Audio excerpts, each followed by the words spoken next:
बॉलीवुड की मकबूल जोड़ी का 18 बरस बाद राहें जुदा करने का फैसला। बॉलीवुड अदाकार फरदीन खान और उनकी अहलिया नताशा माधुनी ने शादी के 18 साल बाद एक दूसरे से राहें जुदा करने का फैसला कर लिया।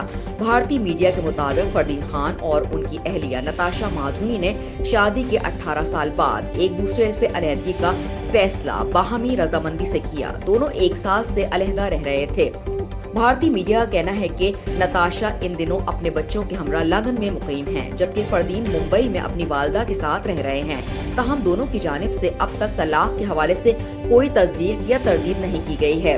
भारतीय मीडिया के मुताबिक फरदीन और उनकी अहलिया ने अज़दवाजी ताल्लुकात में मसाइल की बिना पर अलहदा रहना शुरू किया था। ताहम मसाइल के हल में नाकामी के बाइस अब दोनों ने अलहदा होने का फैसला किया है। वाज़ेह है कि फरदीन और नताशा 2005 में रिश्ते अज़दवाज में मुंसलिक हुए थे। 2013 में जोड़े के यहाँ पहले बेटी जबकि 2017 में दूसरे बच्चे की पैदाइश हुई थी। गुज़िश्ता कई बरसों से फरदीन खान ने शोबिस से भी किनारा कशी इख्तियार की हुई है। ताहम हाल ही में उनके कमबैक की खबरें मीडिया की जीनत बनी थीं। फरदीन खान 11 बरस बाद बॉलीवुड में दोबारा एंट्री दे रहे हैं। फरदीन खान अब एक थ्रिलर फिल्म विस्फोट में अदाकारी के जौहर दिखाएंगे, जिसमें उनके हमरा रितेश देशमुख भी मौजूद होंगे। फरदीन खान आखिरी बार 2011 में फिल्म दूल्हा मिल गया में नजर आए थे। स्टार न्यूज़, जियो पाकिस्तान के लिए।